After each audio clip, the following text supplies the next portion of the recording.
Ansor itu nanti kita cari kesempatan lain ya. Mungkin saya gemes ya, ada teman-teman ini yang dengan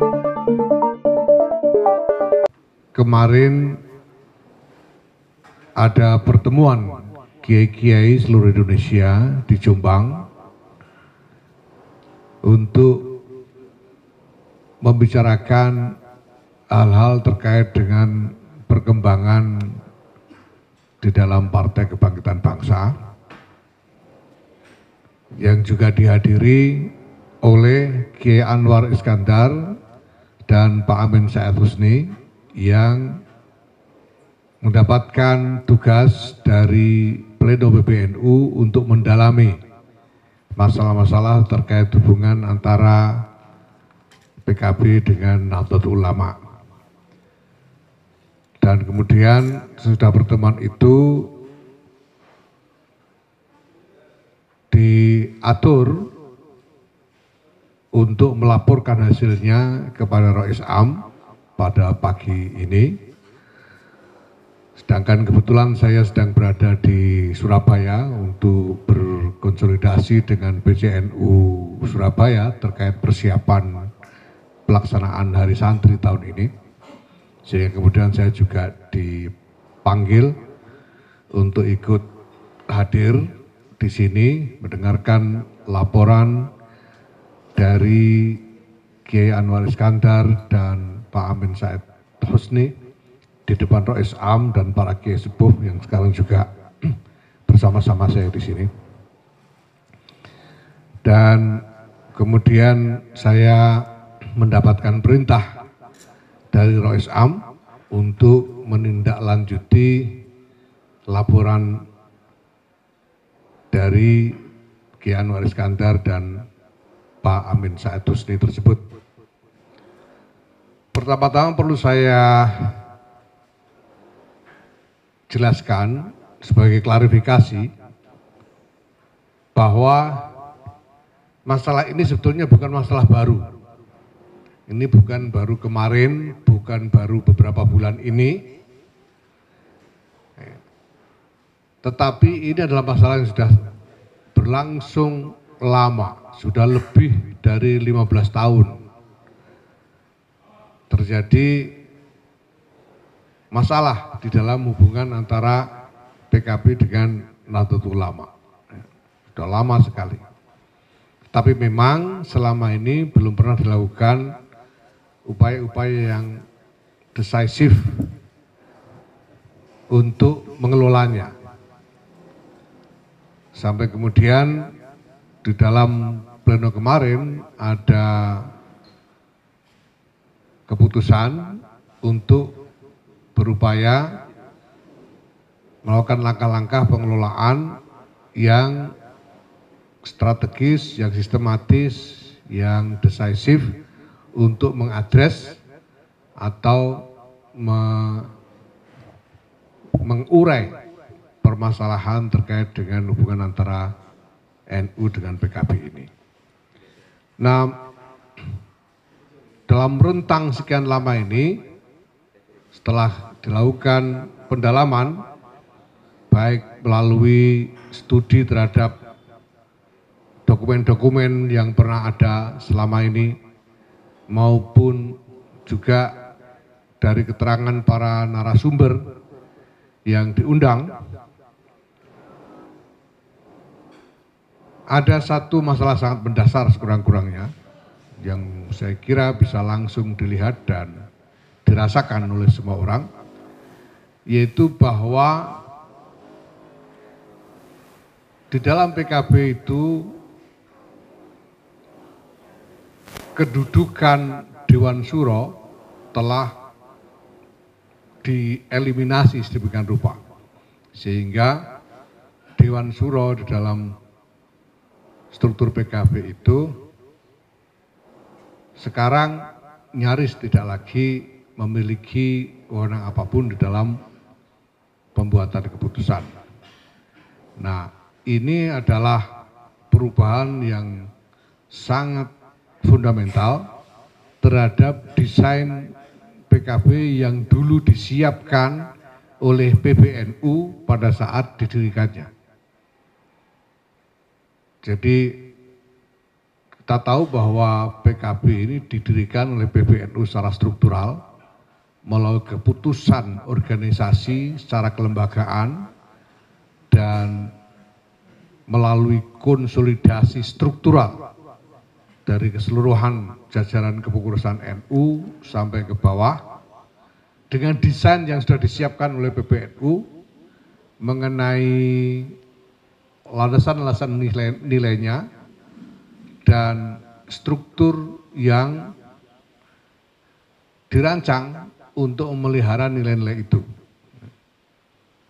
Tetapi kita melihat bahwa sekarang yang terjadi realitasnya adalah bahwa desain yang dibuatkan oleh PBNU itu sudah berubah sama sekali. Sehingga nilai-nilainya juga kita melihat di sana sini ada ketidakselarasan dengan apa yang dulu digariskan pada saat didirikannya. Seperti misalnya nilai yang terkandung di dalam dokumen yang disebut sebagai pokok-pokok pikiran NU mengenai reformasi. Juga dokumen yang disebut sebagai mabda siasi Partai Kebangkitan Bangsa. Nah itu kalau dilihat dengan teliti maka akan ada ketidakselarasan. Nah terkait dengan ini semua PBNU telah membuat keputusan untuk melakukan langkah-langkah sebagai upaya menuju perbaikan. Yang perlu dipahami dalam hal ini adalah bahwa memang NU dengan Partai Kebangkitan Bangsa ini memiliki hubungan yang khusus karena Partai Kebangkitan Bangsa didirikan oleh Nahdlatul Ulama. Ini sangat jelas sehingga Nahdlatul Ulama beserta struktur kepengurusannya sebetulnya memiliki tanggung jawab moral atas dinamika yang ada di dalam Partai Kebangkitan Bangsa itu supaya hal-hal yang dulu dijanjikan oleh NU kepada masyarakat ketika mendirikan PKB itu ini betul-betul tertunaikan, betul-betul terwujud. Tidak hanya sekedar menjadi wacana yang tidak ada wujudnya sehingga janji NU kepada warganya, kepada kiai-kiai dan kepada masyarakat mengenai PKB ini tidak terpenuhi. Nah ini tanggung jawab moralnya. Ya, tanggung jawab moral yang menjadi posisi dari NU termasuk yang kemudian diambil oleh kepengurusan NU itu sendiri mulai dari PBNU sampai ke bawah. Nah cuma kita juga menyadari bahwa NU dan PKB ini dua entitas yang berbeda dan terpisah. Tidak ada hubungan struktural sama sekali. Sehingga misalnya tidak bisa misalnya PBNU membuat SK memecat ketua umum PKB, tidak bisa. PBNU misalnya membuat SK membatalkan keputusan-keputusan PKB, jelas tidak bisa. Kita semua tahu, kita semua menyadari itu. Ya. Tetapi NU memiliki leverage yang bisa digunakan untuk mendorong supaya PKB memperhatikan aspirasi-aspirasi yang ada yang berkembang. PBNU bisa memberikan nasihat, PBNU bisa memberikan sampai kepada tekanan-tekanan supaya PKB memenuhi aspirasi-aspirasi yang muncul dari kalangan Nahdlatul Ulama, aspirasi-aspirasi yang muncul dari para kiai-kiai pesantren dan seterusnya. Ini adalah mekanisme politik yang normal, yang biasa, tapi ditambah dengan bobot tanggung jawab moral NU terhadap PKB itu sendiri. Nah ini yang ke depan akan kita tempuh.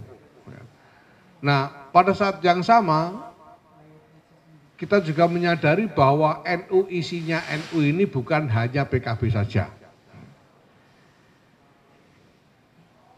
Paling banyak ya. Jadi warga NU yang PKB itu paling banyak dari hasil terakhir ini ya sekitar 15% saja dari keseluruhan warga NU. Sementara selebihnya sekitar 85% warga NU ini sebetulnya mendukung berbagai macam partai-partai yang lain. Sehingga NU ini tetap juga harus merawat dan mengayomi warga NU yang tidak ikut PKB. Sehingga PKB bukan hanya menjadi satu-satunya yang harus diayomi oleh NU, karena warga NU ini bermacam-macam isinya. Dan tidak bisa semua disuruh ikut PKB, tidak bisa. Maka NU juga tetap harus mengayomi yang lain. Nah cuma karena dengan yang lain ini sama sekali tidak ada hubungan, misalnya NU dengan Golkar misalnya sama sekali tidak ada hubungan, sehingga NU juga sama sekali tidak bisa melakukan apa-apa, itu terserah pada partai masing-masing untuk mengelola hubungannya dengan konstituennya. Nah tapi dengan PKB sekali lagi karena didirikan oleh NU maka ada tanggung jawab moral yang khusus mengenai hal ini. Nah maka selanjutnya saya sebagai Ketua Umum PBNU atas perintah Darul Islam akan melakukan sosialisasi kepada seluruh struktur NU ya, agar mereka mengkomunikasikan apa yang menjadi aspirasi-aspirasi ini yang nanti akan dirumuskan oleh Kiai Anwar Iskandar dan Pak Amin Said Husni, dan mendorong agar para pimpinan NU di daerah ini nanti memperjuangkan aspirasi-aspirasi ini supaya bisa terwujud di dalam keputusan-keputusan PKB sampai ke tingkat nasional. Ini yang akan kami lakukan. Nah, sampai saat ini kita sudah mendapatkan bahan-bahan masukan yang cukup memadai untuk dikomunikasikan, tapi kami masih tidak menutup kemungkinan adanya tambahan-tambahan ya,